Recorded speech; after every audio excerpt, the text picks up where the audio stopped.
Olá a todos e sejam bem-vindos a mais um mergulho profundo na política brasileira. Hoje vamos analisar a saída de Paulo Pimenta do Ministério da Comunicação Social, a SECOM, e a nomeação de Sidônio Palmeira em seu lugar. Mas essa troca, aparentemente simples, tem muito mais do que aparenta. Temos 3 artigos de importantes veículos brasileiros: Revista Oeste, Diário do Poder e O Antagonista, que revelam uma história de nepotismo, jogos de poder e uma estratégia de comunicação governamental sob fogo cruzado. Vamos começar. A história começa em janeiro de 2025, com a substituição de Pimenta por Palmeira, um marqueteiro político experiente. Uma mudança que, à primeira vista, parecia uma tentativa de Lula de dar uma nova cara à comunicação do governo. Afinal, o presidente vinha demonstrando publicamente sua insatisfação com a forma como a SECOM vinha trabalhando. Mas, poucos dias antes da sua saída, Pimenta tomou uma decisão que lançou uma sombra de suspeita sobre toda a situação. Ele promoveu João Pedro Dias, um funcionário que trabalhava na SECOM desde maio de 2023. E qual o problema disso? Dias namora a filha de Pimenta, Aí a coisa começa a ficar interessante. Dias, que inicialmente recebia um salário de R$ 6.200, viu seu salário quase dobrar para R$ 11.300 após a promoção. Pimenta, claro, nega qualquer irregularidade, afirmando que Dias foi contratado antes de começar a namorar sua filha e que a promoção foi por puro mérito. Mas os críticos não se convenceram, eles apontam para a rapidez da promoção, que aconteceu poucos dias antes da saída de Pimenta, e para o fato de Pimenta ter autorizado Dias a viajar para os Estados Unidos para o evento do G20 em 2024, com todas as despesas pagas pelo governo brasileiro. E o antagonista traz ainda mais lenha para a fogueira, revelando que a saída de Pimenta já era esperada. Lula vinha criticando abertamente a estratégia de comunicação do governo, e Pimenta estava, segundo relatos, sendo deixado de lado em decisões importantes. Mas será que a insatisfação de Lula se resumia apenas à comunicação em si? O antagonista também destaca que, nos bastidores, especulava-se que a primeira-dama, Janja, estava influenciando a percepção de Lula sobre a SECOM, o que teria contribuído para a queda de Pimenta. A trama se adensa, não é mesmo? Temos um ministro saído, um presidente insatisfeito, uma primeira-dama supostamente exercendo influência nos bastidores, e uma promoção suspeita que levanta sérias acusações de nepotismo. E a pergunta que fica é: qual o verdadeiro motivo por trás da queda de Pimenta? Seria apenas a comunicação ineficaz ou haveria algo mais? E o que a chegada de Palmeira e a suposta influência de Janja significam para o futuro da comunicação do governo Lula? No próximo bloco, vamos nos aprofundar ainda mais nesses detalhes e analisar diferentes perspectivas sobre essa intrigante história política. Fiquem conosco. Pois bem, vamos mergulhar mais fundo nessa teia de relações e entender melhor o papel de João Pedro Dias, o pivô dessa polêmica.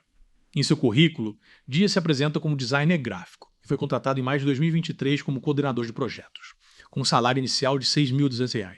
Até aí, tudo bem, certo. Mas aí, em abril de 2024, Pimenta autorizou Dias a viajar para o ZEUA para participar de um evento do G20, com todas as despesas pagas pelo governo brasileiro. Uma viagem que certamente gerou gastos consideráveis aos cofres públicos. E a cereja do bolo. Em dezembro, poucos dias antes da saída de Pimenta, Dias foi promovido e transferido para a área de canais digitais, com seu salário quase dobrando para R$ 11.300. Uma sequência de eventos que levanta, no mínimo, muitas suspeitas. A revista Oeste destaca que essa promoção ocorreu pouco antes de Sidônio Palmeira assumir o comando da SECOM, e que Pimenta foi demitido por Lula devido à comunicação considerada ineficaz. Ou seja, a promoção de Dias aconteceu em um momento crítico, quando Pimenta já estava na corda bamba. O Diário do Poder, por sua vez, chama atenção para o fato de que Dias foi promovido logo após a notícia da iminente substituição de Pimenta se tornar pública, como se Pimenta estivesse tentando deixar tudo arrumadinho para seu futuro genro antes de sair. E o antagonista vai além, relatando que a promoção ocorreu apenas uma semana após Lula criticar publicamente a comunicação do governo. Uma coincidência? Talvez.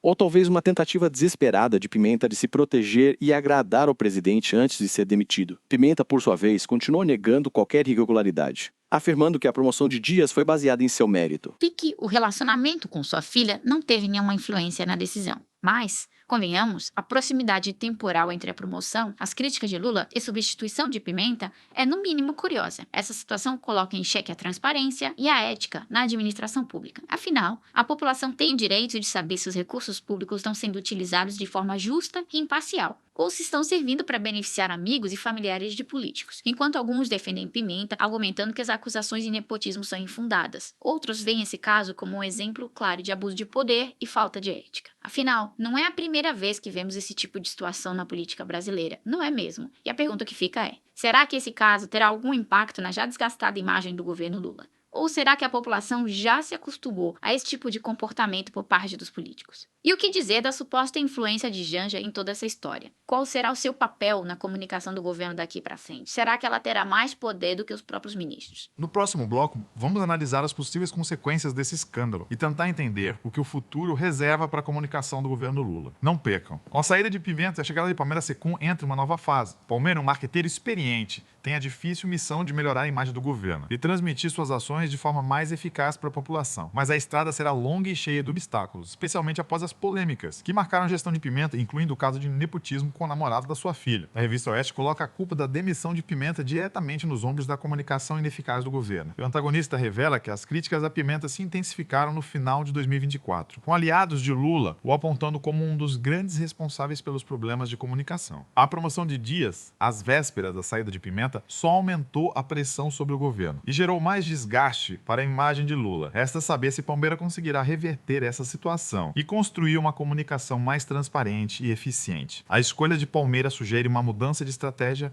por parte de Lula. Que a Costa é um profissional com expertise em marketing político para reconquistar a confiança do público. Essa escolha pode ser vista como uma tentativa de se aproximar de setores da sociedade, que se sentiam ignorados pela comunicação interior, considerada por muito distante e ineficaz. A Gazeta do Povo aponta que Palmeira chega à comissão de melhorar a comunicação do governo, um dos grandes desafios da gestão Lula. Mas a grande questão é, será que ele terá autonomia para tomar as decisões? Ou a sombra de Janja continuará pairando sobre a Secom? O antagonista afirma que Pimenta vinha perdendo espaço em uma disputa interna com Janja, que estaria influenciando as decisões de Lula sobre comunicação. A influência de Janja pode representar uma mudança significativa na forma como o governo se relaciona com a sociedade, com foco maior em temas como direitos humanos, igualdade social e meio ambiente. No entanto, essa influência também levanta questões sobre a divisão de poderes e a transparência nas decisões do governo. Afinal, quem realmente está no comando da comunicação?